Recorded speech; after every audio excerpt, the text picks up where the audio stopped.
Welcome to best nobody சிவி அண்ணன் பார்க்குற மூவி வந்து டு மேரி மை தேரா டு மேரி 2025 ஆன ஒரு ரொமான்டிக் காமெடி மூவி.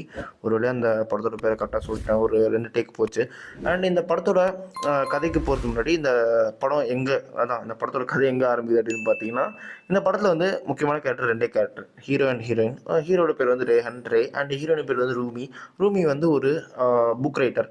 ரேஹன் வந்து ஒரு வெட்டிங் வெட்டிங் ஆர்கனைசர். ஓகேங்களா, ஒரு பெரிய கம்பெனியை சேர்ந்தவர். ஆனால் வந்து இந்தியா பேஸ்டு தான். ஆனால் லாஸ் ஏஞ்சல்ஸ் கம்பெனியில் வந்து வேலை செய்வார். ஸோ அமெரிக்காவில் இருப்பார், இங்கே இருப்பார். அவங்களோட அம்மா வந்து லைக் இவங்க 2 பேர் வந்து ஒரு மாடர்னான சன் அண்ட் மதர். அப்பா கிடையாது, அப்பா சொல்லாம் கொள்ளாம ஓடி போயிட்டாரு. ஸோ அதுக்கப்புறம் வந்து புள்ள தான் எல்லாத்தையும் பார்த்துக்கிறாரு. அம்மாவுக்கு பையனுக்கு அம்மா மட்டும் தான் உலகமே. இந்த பக்கம் ரூமிக்கு பார்த்தீங்கன்னா, ரூமிக்கு அப்பா மட்டும்தான், அப்பாவுக்கு ரூமி மட்டும்தான். ஸோ ரூமிக்கு வந்து அக்கா ஒருத்தங்க இருக்காங்க. ஓகேங்களா, இப்படி இருக்க அந்த பட்சத்தில் இவங்க 2 பேரும் ஆக்சிடென்ட்டில் ஒரு இடத்துல மீட் பண்ணுறாங்க. 2 பேருக்கும் முட்டிக்குது. ஒரு மாதிரி கான்வர்சேஷன் செட் ஆகல. அதுக்கப்புறம் திரும்பி மீட் பண்ணிட்டு இருக்க அந்த சமயத்தில் இந்த 2025 இந்த ஜென்ரேஷன் வந்து ஹுக்கப் ஜென்ரேஷன். ஸோ இவங்க 2 பேருக்கும் பிடிச்சி ஹுக்கப் பண்ண ஆரம்பிச்சிடறாங்க. ஹுக்கப் பண்ணி முடிச்சதுக்கப்புறம் நம்ம ஹீரோக்கு வந்து அவர் அறியாமலே இந்த பொண்ணு மேலே லவ் வந்துடுது. லவ் வந்ததுக்கப்புறம் இவர் வந்து கேட்குறாரு, லவ் பண்ணோன்னா அப்படின்னு கேட்கும்போது நம்ம ஆள் வந்து நம்ம ரூமி வந்து லவ் நாவல்ஸ் எழுதுறவங்க, லவ் புக்ஸ் எழுதுறவங்க. அவங்க வந்து சொல்கிறாங்க, இந்த மாதிரி லவ்வில் வந்து லைக் 10 ஸ்டேஜஸோ 8 ஸ்டேஜஸ் எத்தனையோ ஸ்டேஜஸ் சொல்லுவாங்க. இந்த மாதிரி ஸ்டேஜஸ்லாம் சொல்லும்போது 4th ஸ்டேஜுக்கு அப்புறம் போகிற ஸ்டேஜ் வந்து பேரண்ட்டோட அப்போசிஷன். ஓகேங்களா, வேணான்னு சொல்கிறது. ஸோ நம்ம ரூமியோட அப்பா வந்து ஒரு மிலிட்ரி ஆஃபீஸர். இந்த நாட்டுக்காக போராடி இந்த நாட்டுக்காக வாழ்ந்து இங்கேயே சாகணும் அப்படின்னு சொல்லிட்டு நினைக்கிற ஒரு ஆள்.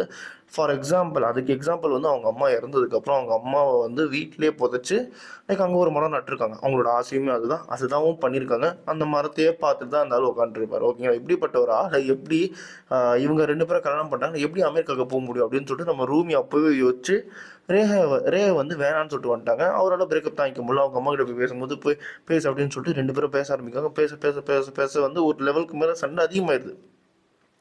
சண்டை பெருசாயிட்டு ஒரு மாதிரி முடியாதுன்ற பட்சத்தில் கொண்டு போய் நிப்பாட்டிடுது சண்டை. அந்த டைமில் என்ன ஆகுது அப்படின்னு பார்த்தீங்கன்னா, ரூமியோட அக்காவுக்கு கல்யாணம் செட் ஆயிடுது. ஒரு மாப்பிள்ளை ஒருத்த வரா, ஃபாரின் மாப்பிள்ளை. அந்த டேட்டிங் ஆப்பில் சந்திக்கிறாங்க.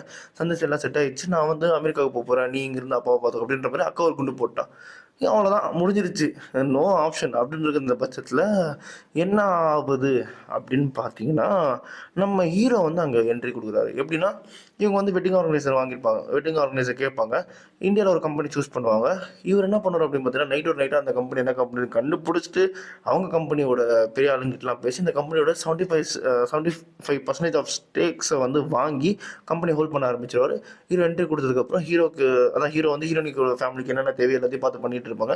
பண்ணிட்டு இருந்த சமயத்தில் நம்ம அக்காவுக்கு வந்து எக்ஸ் லவர் ஒருத்தன் இருக்கான். அவன் வந்து இந்த ஒரு பையன் தான். அவனை வந்து உங்க அக்காவுக்கு வந்து பிடிக்க வச்சுட்டா பிரச்சனை எல்லாம் சால்வ் அப்படின்னு சொல்லிட்டு இவங்க 2 பேரும் பிளான் பண்ணி இதெல்லாம் பண்ணணும்னு ட்ரை பண்ணிட்டு இருக்காங்க. எதுவுமே ஒர்க் அவுட் ஆகல.